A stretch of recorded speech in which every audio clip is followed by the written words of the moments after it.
그 목표 변수가 없을 때, 우리가 어떤 결과 변수가 없을 때 분석하는 기법이 있습니다. 그거를 우리가 자율학습 분석, unsupervised learning이라고 합니다. 먼저 unsupervised learning에 대해서 공부를 하고요. 뒤에 가면은 우리 supervised learning에 대해서 공부를 해보도록 하겠습니다. 자, unsupervised learning에는 크게 두 가지가 있습니다. 연관규칙 분석이라는 거하고 군집 분석이 있습니다. 연관규칙 분석이라는 거는 association rule 또는 장바구니 분석이라고 얘기를 했죠. 그래서 어떤 서로 비슷한 두 개의 데이터 간의 연관성을 보려고 하는 게 우리 연관규칙 분석입니다. 군집 분석은 수없이 많은 데이터들이 있는데 그 데이터를 두 개의 그룹, 세 개의 그룹, 네 개의 그룹으로 특정한 그룹으로 쪼개고 싶을 때 우리가 하는 겁니다. 쪼갤 때 결과가 없어요. 아, 이 사람들은 1번 군집이다. 이 사람 그럼 2번 군집이다. 이런 게 없습니다. 없이 우리가 결과를 모르고 그냥 100명이면 100명, 200명이면 200명의 사람들이 어떻게 구분될까를 우리가 쪼개고 싶을 때, 그럴 때 쓰는 게 군집 분석이고요. 그런데 우리는 알고 있어요. 아, 이 사람은 다이아몬드 그룹이었고, 이 사람은 실버 그룹이었고, 그룹을 알고 있어.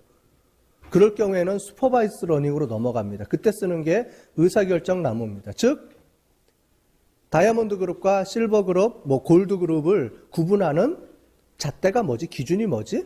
라고 우리 그 기준을 알고 싶을 때 쓰는 게 이거예요. 군집 분석은 순수하게 어떤 군집으로 쪼개고 싶을 때 쓰는 거고, 의사결정 나무는 어떤 군집이 정해져 있을 때 그 군집을 결정하는 룰이 어떻게 되느냐, 기준이 어떻게 되느냐를 하는 겁니다. 자, 그럼 이 두 가지를 이용해서 우리가 분석할 수 있겠죠? 어떻게 하면 돼요? 섞으면 되잖아. 많은 데이터가 있는데 이 데이터에 아직 그 목표 변수가 없어. 군집이 없어. 어떤 군집인지 몰라. 그러면 제일 먼저 군집 분석을 이용해서 그 군집을 먼저 쪼개고, 그 다음에 그 쪼갠 군집이 나와 있으면 1번 그룹, 2번 그룹이 나오죠? 아, 그러면 1번 그룹, 2번 그룹을 결정하는 기준이 뭔지를 의사결정 나무를 이용해서 또 돌릴 수가 있죠. 자, 보시는 것처럼 이게 하나하나 단독으로 처리도 되지만 이거를 엮여서 같이 이용해서 쓸 수가 있습니다. 즉, 이거를 이용한 다음에 군집을 나누고 그 다음에 의사결정 나무를 이용해서 그 군집을 결정하는 룰을 발견해내는 그런 분석도 쓸 수가 있어요. 자, 그 다음에 지도학습 분석 기법은 목표 변수가 결정돼 있을 때라고 했죠. 그래서 의사결정 나무 분석, A인지 B인지 결정이 됐어. 도산 그룹과 도산하지 않은 그룹, 정산 그룹 간에 우리가 그걸 알고 있는 상황에서 도산을 하는 그룹이 어떤 특징을 갖고 있지, 그 다음에 정상인 그룹은 어떤 특징을 갖고 있지를 구분해내는 거를 쓸 때 의사결정 나무. 신경만 모형은 사람의 뇌라 그랬죠. 뇌처럼 우리가 어떤 거는 모르지만 어쨌든 막 계산해 봤더니 머릿속으로 막 뭐가 일어났더니 결과가 툭 나왔어. 근데 그 나온 결과가 예측력이 높아요. 그럴 경우에 그런 툴을 만드는 게 신경만 모형이고요. 사례 기반은 우리 대법원 판례집처럼 수없이 많은 사례들을 집어넣고 그 사례와 비슷한 사례들의 유사 사례들을 끄집어내가지고 판례를 하는 그런 겁니다. 로지스틱 회계 분석도 마찬가지고요. 자, 그렇게 보면 우리 이거는 지난 시간에 봤던 그 표죠. 그래서 활용 목적에 따라서 나누고 있고, 목표 변수 유무에 따라서 unsupervised 러닝과 supervised 러닝으로 나온다. 이렇게 일단 이해를 하시면 되겠습니다. 자, 오늘은 그 중에 첫 번째 unsupervised 러닝 중에 association 룰입니다. 연관성 분석입니다. 연관성 분석 규칙은 장바구니 분석 또는 친환성 분석, affinity analysis라고도 하는데요. 대규모의 데이터 항목들 중에서 유용한 연관성을 찾는 기법입니다. 그래서 하나의 거래나 하나의 사건에 포함되어 있는 항목들의 관련성을 파악해서 둘 이상의 항목들로 구성된 연관성 규칙을 통한 탐색적 자료 분석 기법이다 라고 이렇게 돼 있죠. 이게 무슨 말이냐면 여러분들 장바구니 분석을 할 때 보면 시장 가서 물건 딱 하나만 사갖고 오지 않잖아요. 그죠? 시장 가면은 여러 개의 물건을 사갖고 오죠. 그게 뭐냐면은 하나의 사건, 하나의 거래에 동시에 여러 가지 항목들이 들어있는 경우에 과연 그 항목들을 이용해서 묶어봤더니 어느 항목과 어느 아이템과 어느 아이템은 항상 같이 구매가 되더라 라는 걸 밝혀내고 싶은 게 이 연관성 규칙의 특징입니다.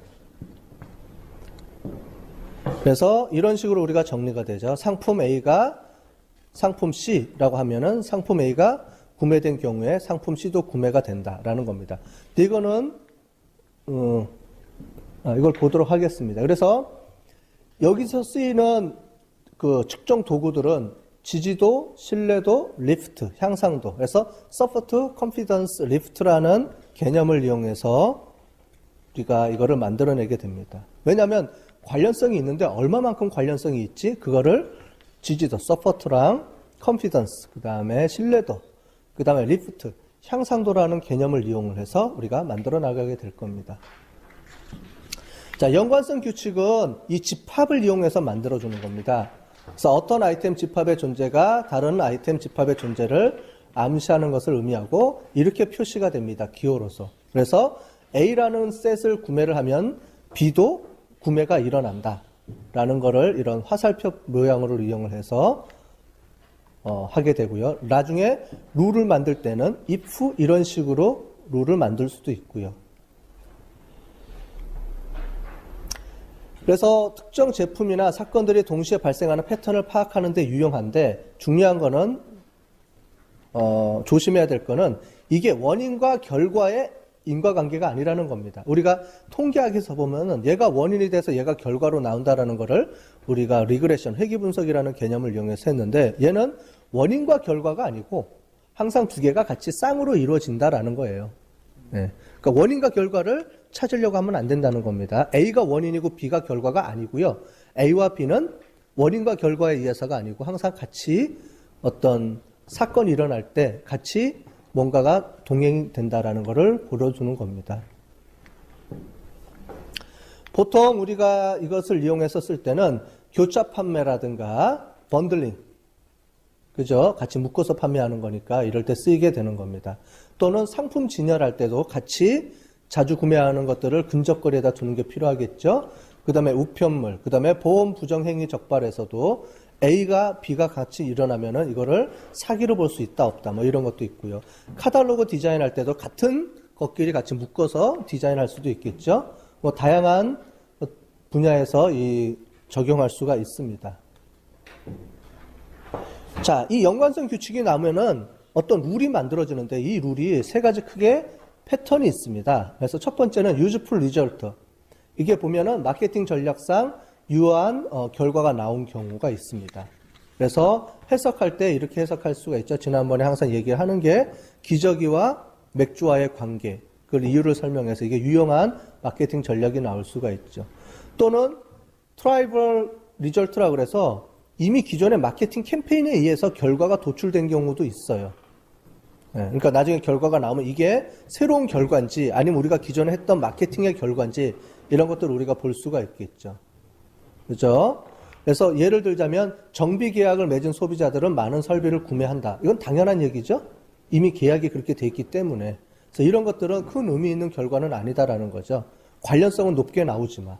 그래서 어소시에이션 룰이 쭉 나오면은 그 룰이 이런 것들을 파악을 해서 과연 이거를 새로운 지식이 나왔는지 이 지식을 쓸 건지 말 것인지를 결정을 해야 되는 겁니다. 그다음 implicable result는 이제 의미를 발견하기 위해 많은 고민이 필요한 경우에 이런 것들 있죠. 이게 그래서 실제로 지식이냐 아니냐 이제 이런 것들을 잘 파악을 해야 되죠. 그러니까 어소시에이션 룰뿐만이 아니고 unsupervised 러닝은 결과 변수가 없기 때문에 이게 맞다 틀리다라는 걸 우리가 확신할 수가 없어요. 왜냐하면 결과 변수가 있으면 기존의 데이터를 봤더니 한 100%, 90% 예측하더라. 아니면 80%가 정확하더라. 이렇게 예측할 수가 있는데 언슈퍼바이즈드 러닝 자체는 결과 변수가 없기 때문에 목표 변수가 그래서 우리가 구한 룰 자체가 얼마나 맞는지 틀리는지는 정확하게 예측은 못합니다. 단지 아까 전에 봤던 서포트라든가 컨피던스, 그 다음에 리프트 이런 것 개념을 이용을 해서 그거를 우리가 도출해낼 수가 있는 거죠. 자, 연관성 규칙 생성 과정은 첫 번째 리프트를 봅니다.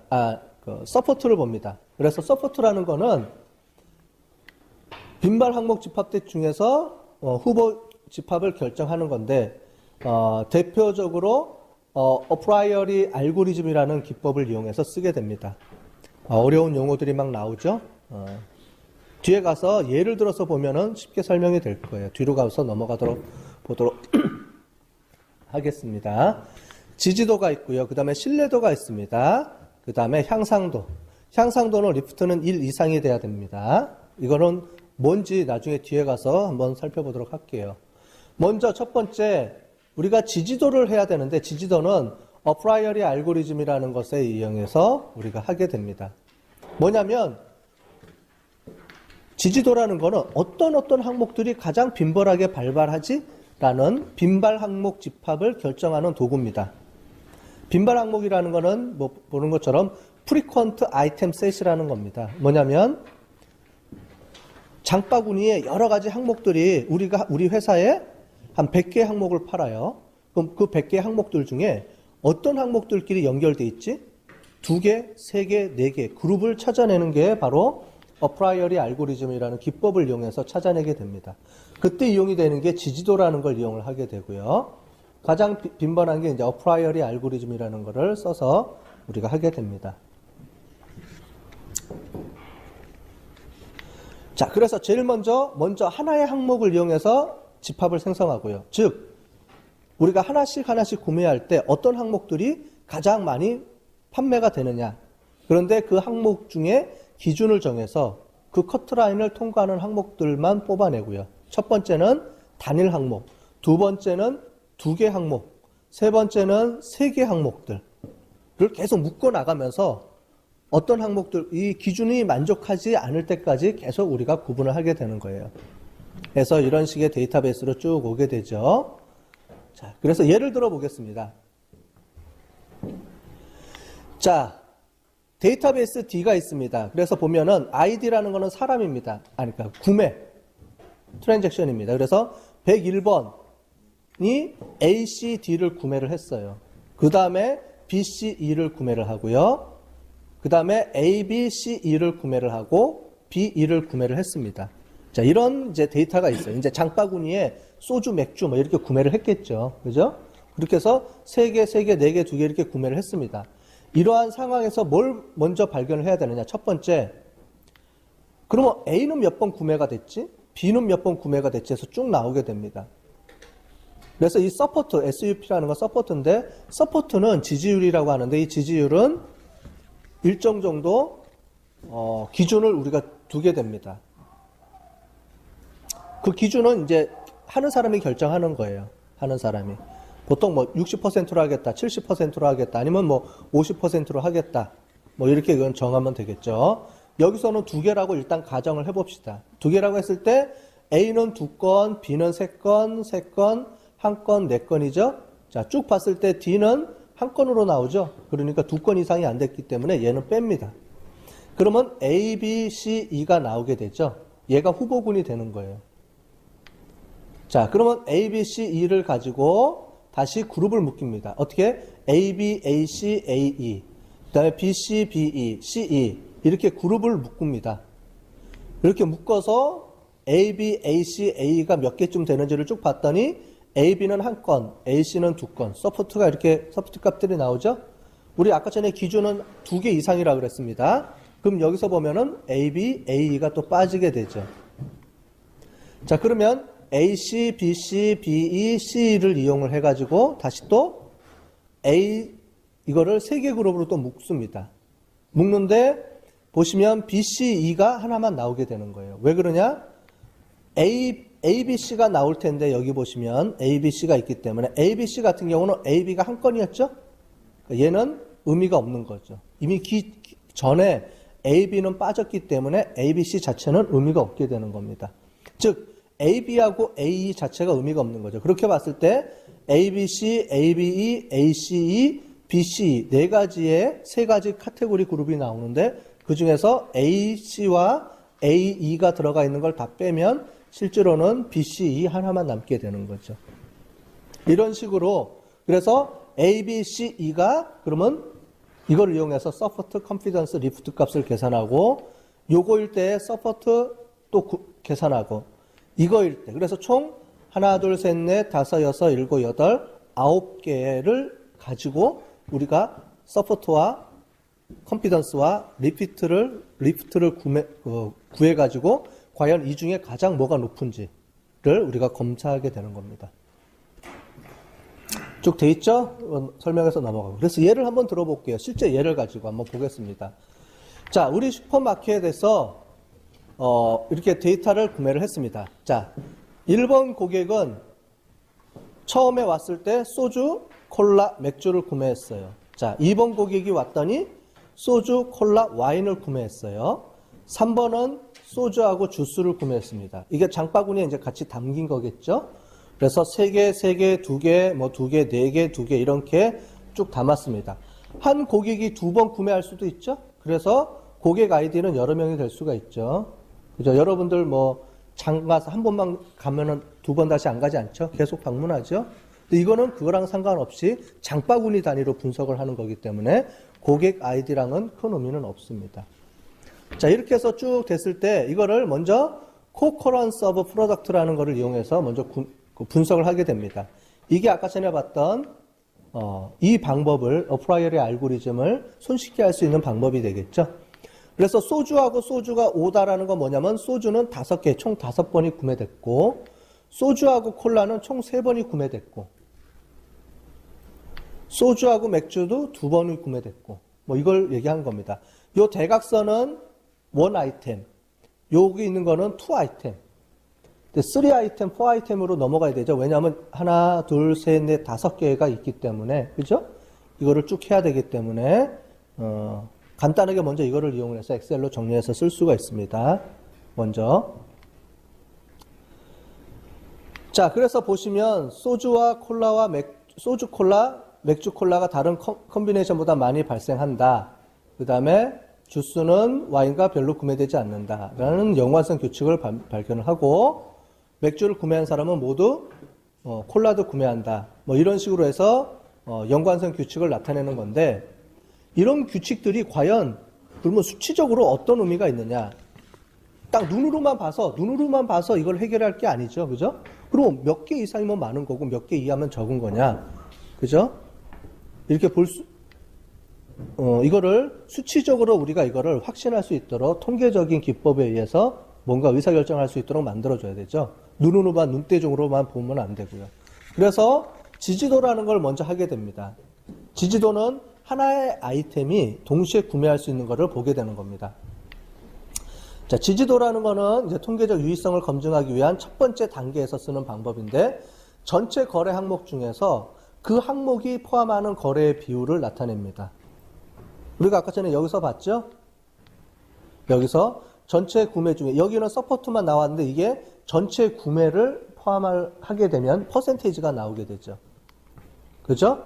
그래서 서포트는 서포트 A, 화살표 B 이렇게 표시를 하는데 실제로 확률적으로는 A와 B가 동시에 일어나는 교집합을 나타내주게 되는 겁니다. 확률 이론에 의해서 보시면.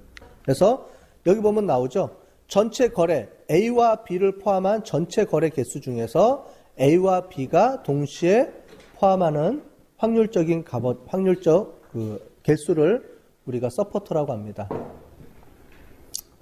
자, 먼저 지지도를 하기 위해서는 어프라이어리 알고리즘을 이용해서 빈발 항목 집합들을 이렇게 쭉 결정하게 되죠. 그래서 하나, 2개, 3개 해서 쭉 결정하게 됩니다.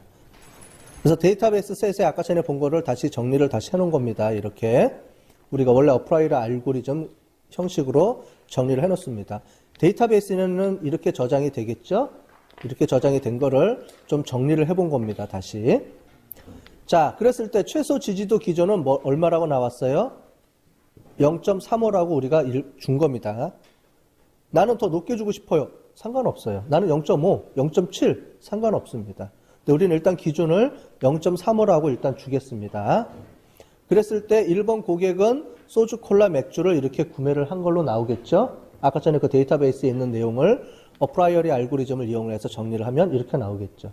그러면 가장 먼저 해야 될 게 원 아이템 항목으로 먼저 결정을 하겠죠. 그래서 보시면 지지도는 소주는 총 6개 중에서 우리가 5번 구매된 거죠. 자, 우리가 총 판매하는 아이템은 6개입니다. 그 중에 소주만 단독으로 판매된 거는 어떻게 돼요? 총 5개죠. 그래서 보시면 0.83이 나오게 되는 거죠. 그죠?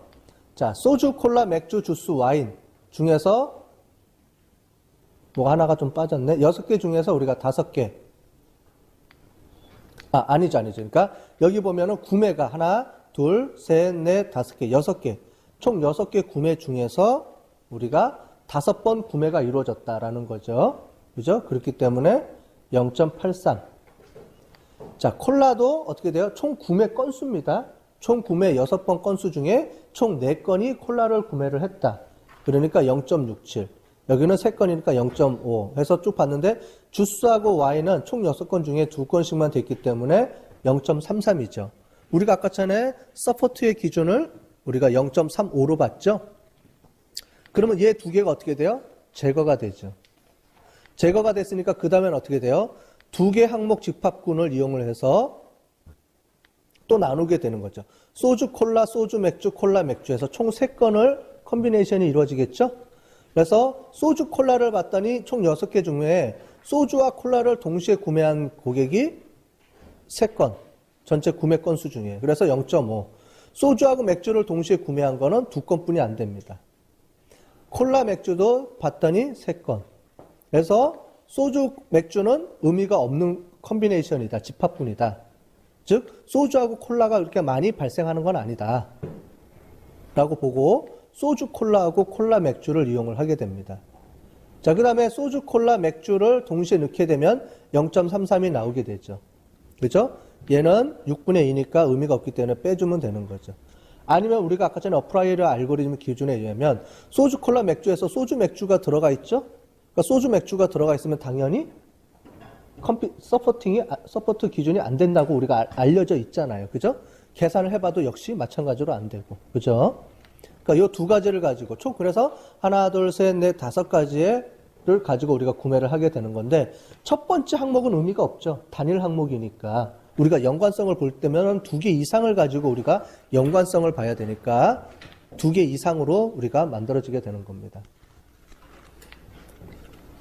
그래서 최종 분석 항목으로는 그래서 소주, 콜라와 콜라, 맥주를 우리가 선택을 해서 과연 이 2가지가 의미가 있는 집합이냐, 의미가 없는 거냐. 일단 서포트는 높게 나왔어요. 서포트는 높게 나왔는데 이게 과연 얼마나 더 의미가 있는지를 보겠습니다.